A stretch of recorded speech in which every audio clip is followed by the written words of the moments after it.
Hello, everyone, and welcome to One Control Port Podcast, episode 278. I'm Benjamin Yoder, here today to talk to you about video games?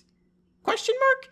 Not that many games that I've been playing recently, so some light updates on some titles we're already talking about, but I did spend a lot of time this week smacking my head away at old PC stuff, so if you're interested in old Windows machines, trying to set that up and all the fun trial and tribulations of that, that's going to be a chunk of the show this week. But in the news, we also got some Google Stadia stuff to talk about. SEGA is doing their NFT thing. And then also Wild Hearts, which is that new EA Koei Tecmo Monster Hunter style game. So we'll talk a little bit about that here. But first and foremost, I need to apologize.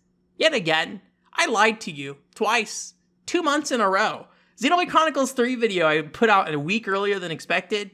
Wow, what a jerk. And then also, I was said last week on the podcast that I was going to put out a Doraemon video this week. That did not happen. Instead, I did the Chibi-Robo video instead. You're like, Ben, wasn't Chibi-Robo supposed to happen at the end of next month? It's like, yes, I finished the video for Chibi-Robo about 2 days before the Doraemon went up. And the reality was I think the Chibi-Robo one I should get out sooner rather than later. Personally, I'm already way behind on it. I knew about the whole topic I wanted to talk about since 2020. It was just a matter of doing it. And here I am in 2022, the end of 2022, finally putting up a video about it, right? So it was well overdue and I just wanted to get it out, basically. So, you know, on my side, it was as simple as switching some dates around on some posts, basically. But yes, I ultimately went forward with the Chibi-Robo video. So Doraemon will be next month. I promise you that. I promise you that. Unless something crazy happens and I need to really smack dab change course, I can't imagine anything will get in the way of Doraemon being next month. Also, I'll be out for some stuff in October, so very fun times, and I probably won't get a chance to throw something together. November is probably gonna be panels only, I think, as well. But anyways, Chibi-Robo video came out. If you don't know what that is, basically that's a video about me going through a old 2016 trailer that Skip uploaded. Or rather, the CEO of Skip uploaded to YouTube, but not that many people saw. But somebody in the Chibi-Robo community made me aware of it. And I've seen it talked about a few times in the Chibi-Robo Discord, but I never really saw it talked about anywhere outside of that. So I decided to go ahead and just do a deep dive on that video. There's not a lot new in the video, I will say. It is mainly me talking about that trailer, what it presents. It's called Baby Robo Save the World. And I think the idea is kind of interesting because it's basically a baby robot who has bodily functions that, replaces the Chibi-Robo, gadgets and stuff like that. So, if you want to clean something up, you pee on it kind of thing. And I thought it was kind of a fun, I don't know. Most people seem weirded out and engrossed by it, and I understand. But also I kind of was just I don't know, I kind of is kind of a new take on that Chibi-Robo concept in a way that I thought would be maybe a little refreshing while still sticking to the original game idea. That, and I mentioned in the video that I think Japan has maybe some different, thoughts behind, children's bodies and how they're portrayed and things like that. So I feel like there's something to be considered there. But anyways, that being said, I want to put a video out about that and talk about that. I also want to add some context as well because when the person showed me that video, it made me kind of realize a lot of the pieces of what I was talking about in that original Chibi-Robo video where I talked about, Skip shutting down, them incorporating and all that stuff, that all seemed to connect to Baby Robo Save the World in some way. So Baby Robo Save the World seemed like the last piece in that puzzle to kind of put down. I just took way too long to put it down for you guys. So anyways, it's there. It's out. The people who watched it seem to enjoy it. So that made me happy. Some Chibi-Robo Discord fans kind of showed up there and left some comments, which is nice of them as well. I did submit it off to a few different Nintendo websites for their news tip or whatever, but I didn't get any response actually. So I'm not sure if this was too old to be interesting or if Chibi-Robo just doesn't have the same pool as it used to in a lot of ways. Or maybe also, I think if you want to be, critical of the video, I think in a lot of ways in the video, I kind of am just like, this seems like what this is. I don't like really go out of my way to do a ton of research to solidify it and like, you know, join pieces together and like weld them together with facts and information, right? I'm like, here are these things laid out in front of us and I have drawn lines to them, right? So, which I mean was kind of how the original Chibi-Robo video was. Yeah, I don't have the resources to go and like, you know, talk to people that matter in the industry really at all, so, or at least not the connections for it. So I don't think I really could have done that much more, honestly. And I think if I did go and really dig into stuff, I had this problem in the original video where like I started digging into people's like employments and their social media, and it just started feeling kind of gross and like a like, oh, I'm kind of digging into these people's lives kind of way. So I kind of pushed off of that because I didn't like doing that, which is why in the video I made a comment like, hey, don't go bother these people, because it just, to me, it felt bad just doing it. You know, you're like going through this person's like social media and you find the one Chibi-Robo thing in there. Yeah, but that's like after you scrolled through like a bunch of like family photos they posted up on their social media. And like, I don't know. This just feels like a personal moment that's not for me kind of thing, right? So yeah, I feel a little weird about that to some degree. But anyways, point being, I had fun with the video. You know, like I said, it was kind of a light video, but I took that time to just kind of play around with some ideas, have some fun with it. There's a little YouTube video within a YouTube video segment. I mean, it's not anything innovative. I know that happens in other videos, but I thought it was like a fun way to be like, hey, let's highlight something I said in the previous video, and I played around with how that thing was set up. I had the baby floating in the sky as the two people were screaming at it kind of thing. So just some fun little things in there. So anyways, I hope you watched it. Hope you enjoyed it. And we'll see if it gets any traction. I'm going to guess probably not. We'll see though. Who knows? You never know what kind of people stumble across these things at some point. But I feel like that video, unless it gets picked up by like a news outlet, it's probably going to kind of just simmer there and exist in the world. So anyways, video games I played though. Again, like I said, not a lot. I did play some more Farland story. I played like 4 hours, so I have maybe another like 6 or 8 hours to go still. So still pushing through that thing. I want to be clear. I mean, I probably say this every week and I just forget, but like when I say I'm bored by Farland Story FX, it's because it's a bad video game. Like, I am bored by Super Mario Bros. 3. I do not like playing Super Mario Bros. 3. I think it's a boring video game, but it's not because it's a bad game. And it's not because I think you should be bored by it. I'm just like, this plays like every other Mario game to me. So I'm like, I kind of don't care because it just feels like a Mario experience. And that's why I was so impressed by Super Mario World, because Super Mario World felt really, I guess like a really big, like, despite only being a 2D Mario, right? It felt like a big evolution of the Mario concept, where I don't really feel like Super Mario Brothers 1 or 3, I mean, definitely adds a lot, but I don't know. And then like Super Mario World also kind of feels like the Mario 64 in some ways. I made a whole video about this. I won't talk about this anymore. But anyways, point being, sometimes if I say a game's not very fun, it's because I'm bored by the ideas in it, not so much the game itself. And Farland Story FX is a very cut and dry strategy role-playing game. So, yeah, not a lot going on there. My friend actually asked me, he's like, do you prefer Farland Story FX or Sparkling Feather? I'm like, absolutely Sparkling Feather. Sparkling Feather is a train wreck of a video game on the PCFX, but it's got some things going on that I think are really interesting. So anyways, played a bit more of that. Fun times. I'm hopefully going to escape that tunnel soon. I feel like I see the light at the end of the tunnel. I just don't know how far out that light is. So I played more Babylon's Fall this week. I actually played with a friend, so I got to play some multiplayer. Really not a ton new there because I mostly went back with him to play old content. So we just kind of, you know, went around and went through those dungeons, and I'm over leveled, so I blew through a lot of things. But there's two things that did give me a chance to check. One thing I didn't ask to check or anything, but he mentioned there's an accordion guy in the lobby, which tells me, oh, the accordion guy wasn't changed with the season. It actually just changes like story progression probably. So I mentioned that last week. I won't get into details if you don't know what that is. Don't worry about it. The other thing though was the water physics though. And this is the big one, and I think kind of digs into the narrative of how I feel about the final state of Babylon's Fall in some way. Where the water physics in that game initially would slow down your speed, probably about like half. I actually played that section on stream, and I didn't, being on stream, I did not read what I was supposed to do, so I just kind of went right in the water and then just went through the dungeon super slow. I was like, this is questionable. But the real thing you're supposed to do in that part, and they tell you, like, there's a character talking to you about it. They're like, hey, you should do this kind of thing. So it was just me streaming and not paying attention. But the real thing you're supposed to do is you're supposed to use these slow grenades. And these slow grenades, you can use to, like, basically freeze the water and walk across it. So the whole point of that dungeon is kind of freeze the water and then move forward kind of thing. And I'm trying to remember, I can't remember for sure, but I believe if you were underwater and you threw the slow grenade, it also would create pockets where you were free to kind of like move around at your normal speed. So that's the gimmick of that dungeon at that point. And then later on, if there's water, it's still a thing, but it's not really the main gimmick. It's just like a penalty for you falling in the water, and then it's just like, hey, get out of the water, buddy. But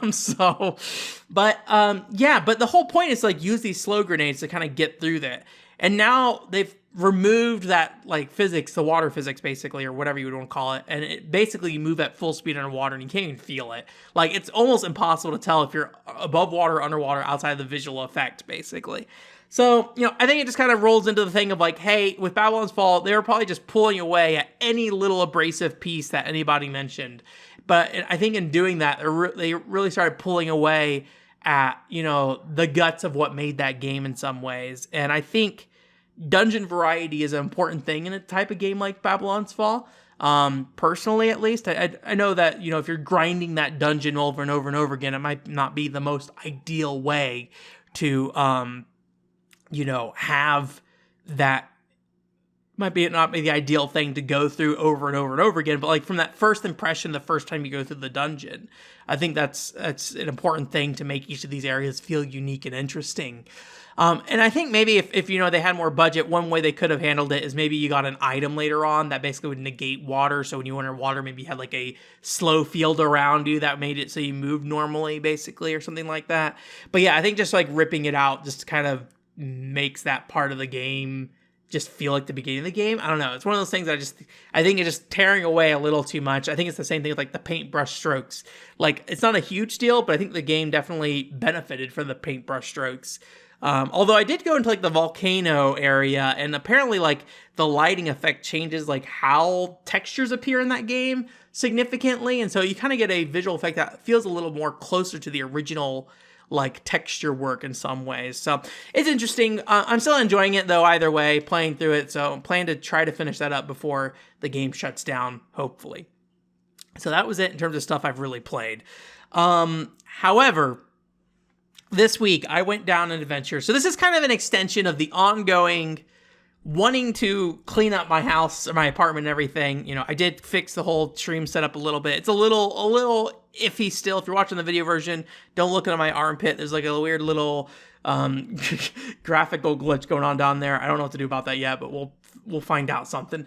Anyways, but I had a stack of PCs and I was like, I want to make these PCs do something. I had these old PCs that I basically hoarded from my last job. Is like, I want to try to do something with this. And I have 3 PCs over there. One is the Dell PC that I previously installed Windows XP on. However, the operating system on it died for whatever reason. I don't know what happened. It would get stuck in a boot loop where it's stuck launching into Windows XP.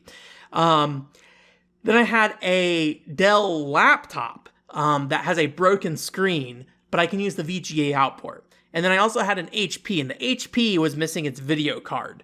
So yeah, it was like, okay, well, I have these 3 things. Let's try to see if we can install XP on all of them and see if one of them will work as a Windows XP machine, because I've been wanting to have a long-term Windows XP machine because it's a lot better with compatibility with Windows 95 stuff. Not perfect, but it's better. And so with the HP missing its graphics card, my previous issue with the Dell desktop that was having the issues with the operating system, I decided to go ahead and basically install XP on the laptop with the broken screen. I got all that done, and actually it went really well overall. And I got the First Kiss Story stuff up and running on there. I got Hunex Fighters 98 working on there, version 2. I got the desktop accessory disc games. And then the other thing I decided to do was, in the X68000 Dojin disc. If you don't know about this, this is one of those like college university discs that I got when I was in Japan at Comic-Con, and I got the 2019 disc that they put out. And on there, they actually have games back to 1999 on the disc. However, many of them are impossible to run unless you have an environment for them. You can't just run them in Windows 10 or whatever. So you have to, some of them I don't even can't even run on Windows XP. I have to run them on like a DOS machine or something, which I think I could probably do on the PC98, honestly. But anyways, I haven't tried those DOS games out yet. One step at a time. So I installed that on there, and there's actually some really cool games on there that I was checking out and was having some fun with. The problem with that laptop, though, is that it is VGA out only, and I have not figured out the situation with VGA out and how that works in my capture setup. So I did try to utilize some of the things I use for my PC98 because there's some equipment I use in that setup that was at least, input-wise compatible. However, I have those pieces for certain reasons in the PC98 setup, so, it might be causing interference that way. So I tried to set it up using that. It unfortunately did not work very well. I don't know if this is a greater issue kind of thing, but the OS kind of came in really blurry on the capture card, which maybe is just an issue with, something with capturing a Windows operating system kind of thing on a screen smaller than a normal screen kind of thing. And then the other issue I was having was when I launched games, my upscalers were not playing nice with the new resolution, basically. So I was like, I kind of got stuck. I was like, I don't know what to do about this. But I had some fun with them just playing around. And I was like, okay, well, this is like good enough for the laptop. This stuff is in playable condition. The one thing I did do on the laptop as well is I bought a Logitech controller. It's like a F3110 or something like that, or F310. And it has Windows XP drivers, so that's why I picked it up. And it has like a DirectX like X input, or has a direct and then an X input toggle on the back, if you want to do, depending on the, controller standard you need for it. The controller itself is like fine enough, and I won't be using it very often probably, so not a big deal.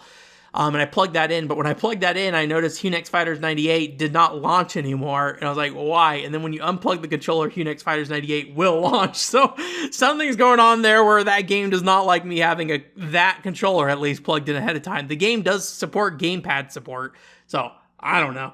But anyway, so I got that whole thing set up. I just couldn't capture it. So in the meantime, after I finished that, the HP graphics card came in. And so I was like, okay, well, let me just try this little HP setup as well. That graphics card has an HDMI out. So maybe the situation will be different using an HDMI cable versus using a VGA cable. Because, I would, if I go and start buying stuff on the internet trying to fix this problem, it's going to start getting me like $100+ hole. So I might as well stick with the graphics card that cost me like $15 initially, first and foremost. It's like some kind of AMD card that shipped with it. But anyways, so, but they was gutted at some point, probably at the office, because it was something that somebody else could use on another machine, basically. Anyways, so I got that thing set up and I installed Windows XP on there, and actually worked really well, and I could get things to go to the capture card through the HDMI, just direct plug in HDMI. Still had the issue with the OS, looks like really blurry for some reason, but the games themselves would look pretty clean overall. And they would actually capture, which I was kind of surprised, but again, maybe something to do with me using a VGA connection versus an HDMI connection, and like what type of signals being sent, from the HP versus, from that Dell laptop, or something like that, right? I don't know. But the problem I ran into is that a lot of games on the HP, like a lot of the X68000 games, have issues with the graphics card specifically, and I think it has to do something with the DirectX version that's like maybe installed with the drivers of that card, maybe, because I'm consistently seeming to get some kind of DirectX error. And I tried to see if, I didn't do a ton of research on this, so if you know how to do this, let me know.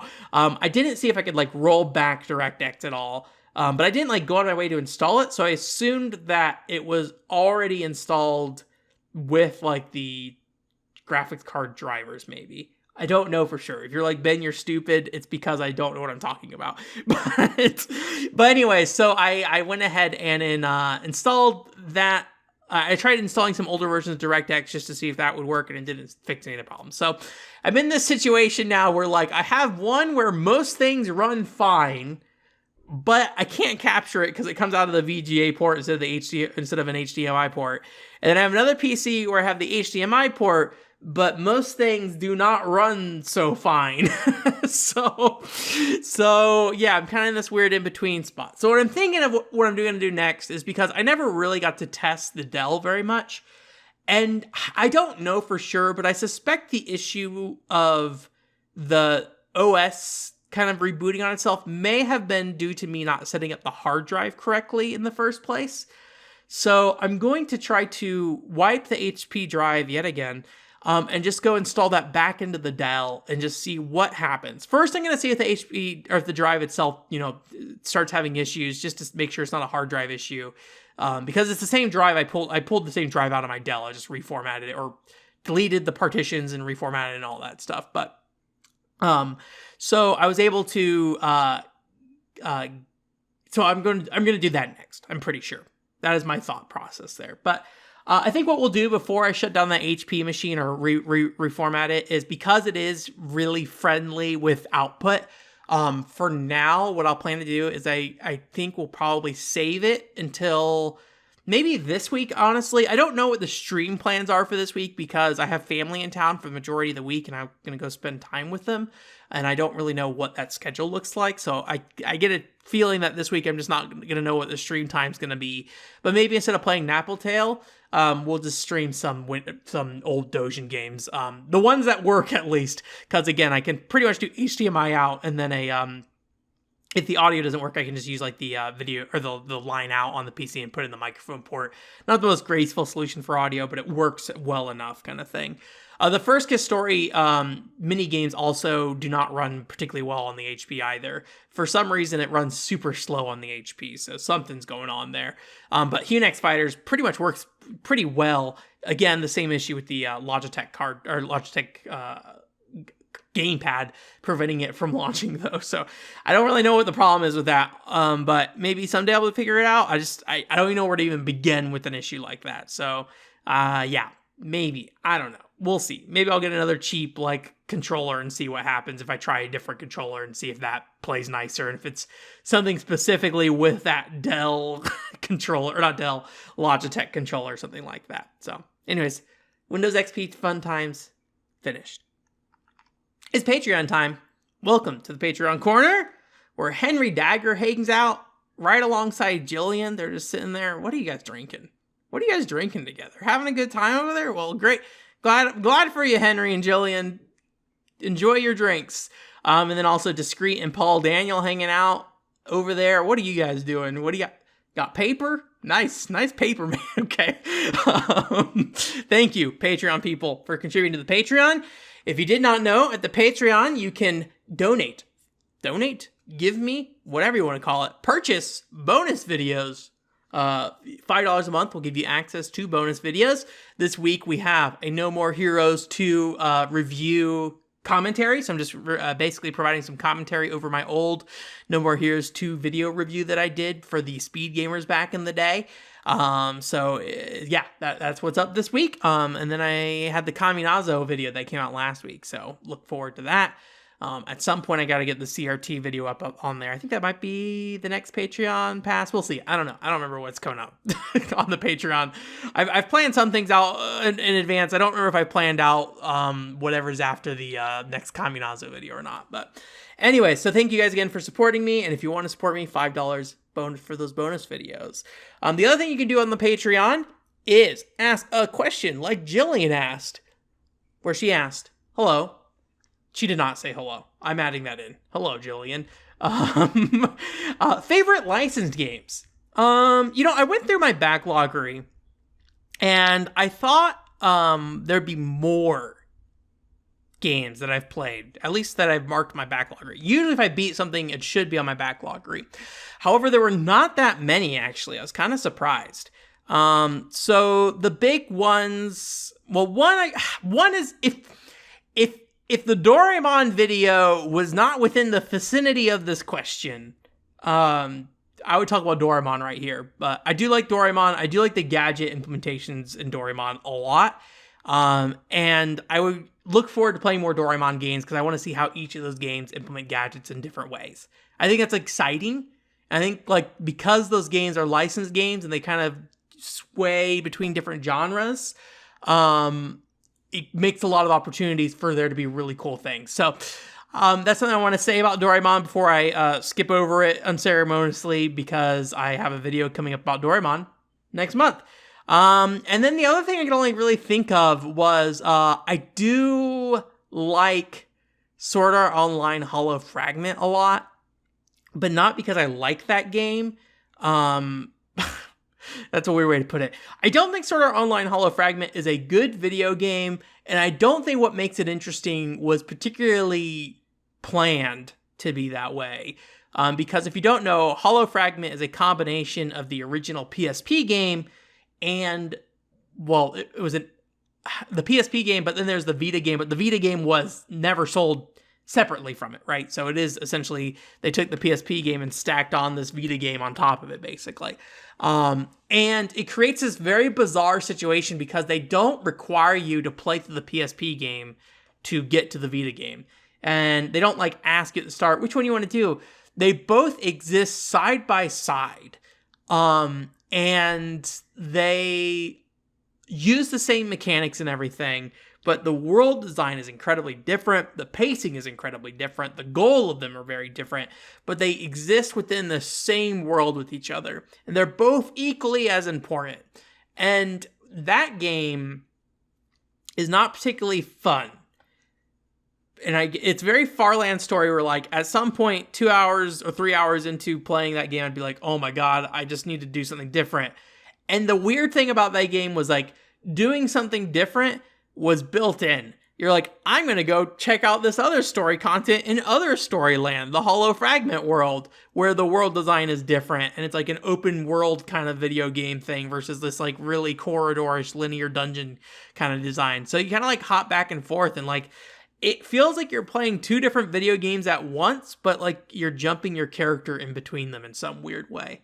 So like, I really like that about Hollow Fragment a lot. But again, neither of those things on their own are great video games standalone. It's just the fact that they're shoved together in the way they are is very fascinating. And I don't know if that was just I guess the lazy approach would have been, hey, play through the PSP one and play through the Vita one, right? So it probably wasn't very lazy. I mean, I think it probably was, I would think it would be fairly challenging to make sure like all that stuff lines up in a way where they can coexist at the same time with characters. I think there are situations where like characters might disappear for story stuff, so it like impedes your progress in the other story.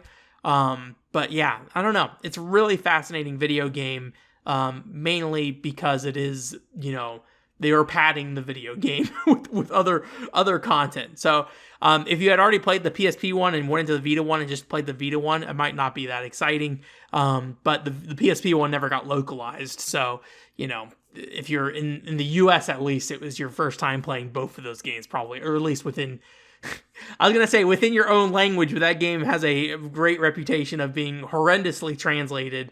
And I don't even know how that happened. It was very weird. The wording on everything in that game is very bizarre. I don't know if it was like somebody who just did not understand English very well, or if like they threw it through machine translation and just did not massage it as much as they should have. So anyways, that's it for licensed games. So thank you again for submitting to the Patreon. Like I said, there's the No More Heroes 2 article reading coming this week. If you want to ask a question for next week's Patreon, the question post will go up on the Patreon feed at 3 p.m. on Monday. So feel free to go and ask a question there. You can ask a question anytime between Monday and Friday. Usually Friday afternoon is when I record. But if you do leave a question too late, I will roll it over to next week afterwards. It's news time. Welcome to the News Corner.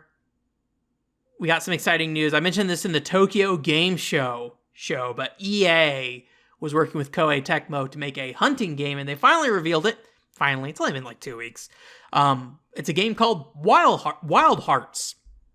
It's a game called Wild Hearts, and this is very much a Monster Hunter style game, that's for sure. It is mostly, you know, kind of big demon monsters. It is that kind of feudal Japan setting.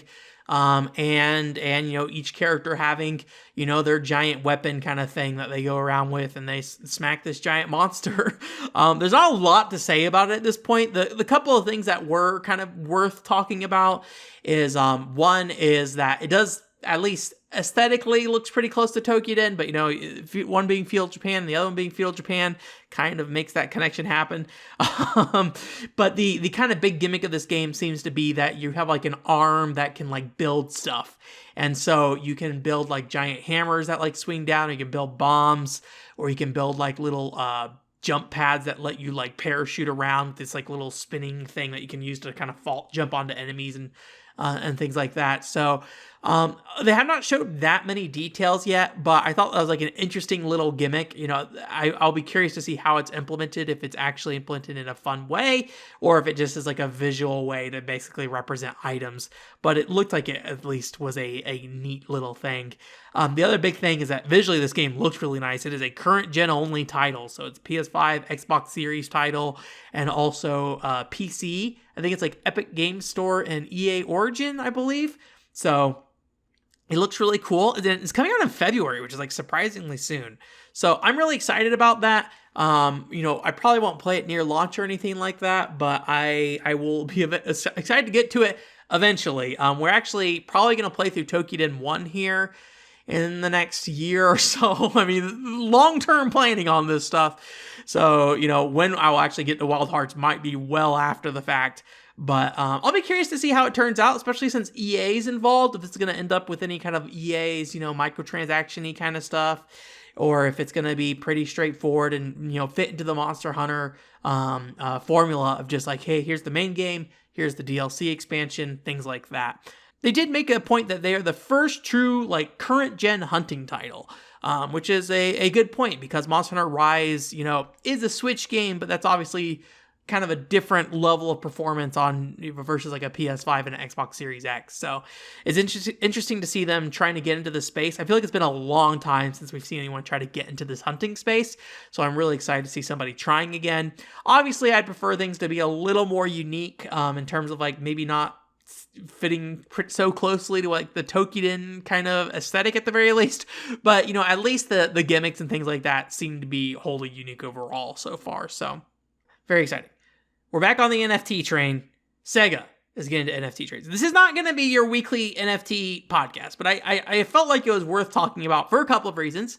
One is that this is a NFT game based on the Sangokushi Taisen arcade series, a series that I wish I was into. It's like a arcade strategy game where basically you have these cards you put down on the table and you move them around and it moves the characters in the game. It's very similar to like the Dragon Quest Die game I've talked about in arcades before as well. And it's been out for a long time and I've always wanted to try it out. And there's actually a DS version of this game that Community did an article on at one point. So, whether an NFT will be a benefit to that, I don't know. I mean, I guess in some ways you can view it as like a digital trading card, I guess, but you can already do that. I think that's the big thing. I keep coming back to the NFTs. You can already do that. But what I think was interesting were two things. One, this is a Double Jump Tokyo joint, so this is still the people who worked on the Million Arthur NFTs. And they recently announced, as we talked about last week, that Million Arthur NFTs are going to get a game soon. So it'll be interesting to see what these games look like, if they're going to look like anything of value, or if they're just going to look like something that is not interesting at all. I don't know. I'm curious about it, but I don't think I have any. I'm not like excited about it. But the other thing I thought about is when I was reading the Siliconera article about this, they had mentioned the fact that previously Sega said they wouldn't get into blockchain gaming if they felt like there'd be a big enough pushback from gaming fans. And obviously, Sangokushi Taisen, I don't know if I pronounce it, Sangokushi. Is that right? I don't know. Anyways, if they are,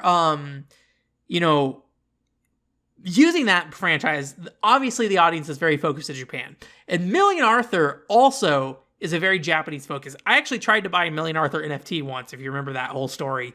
Because there was a picture of I forget, it was like Uhara or something like that, the little bunny girl standing in front of like a burning pile of money. And I just thought it was like a funny NFT to get. So I was like, I'll pay $5 for that. I mean, I don't think it's going to do anything. I don't want it to do anything. I just want it to be sitting there and me being like, yeah, that's my one NFT in the world.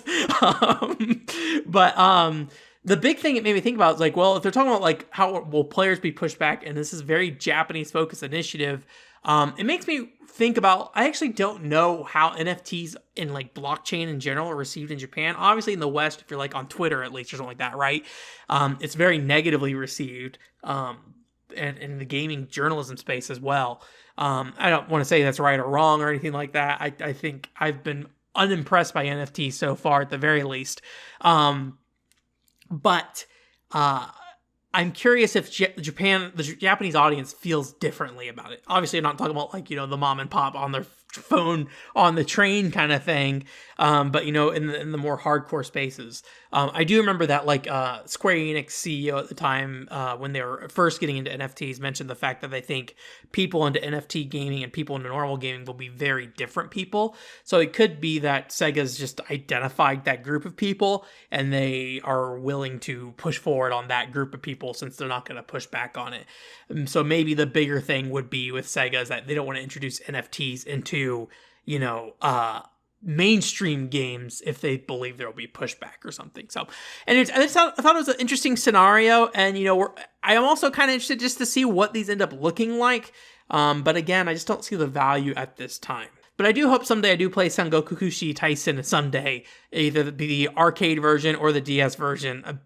Or the NFT version. Again, I don't know what we would have to do to make the NFT version work for me, but if it looks good for whatever reason and it makes sense to be based around NFTs, then as long as they can find the reason, I don't have a problem with them. So, at least in terms of a gaming sense, right? There's a whole other drama around cryptocurrency and NFTs in general, but yeah. And then the other fun thing, I'm going to go two somewhat hot takes, I guess, in a row. I mean, I'm not like praising these things either. Google Stadia is shutting down soon.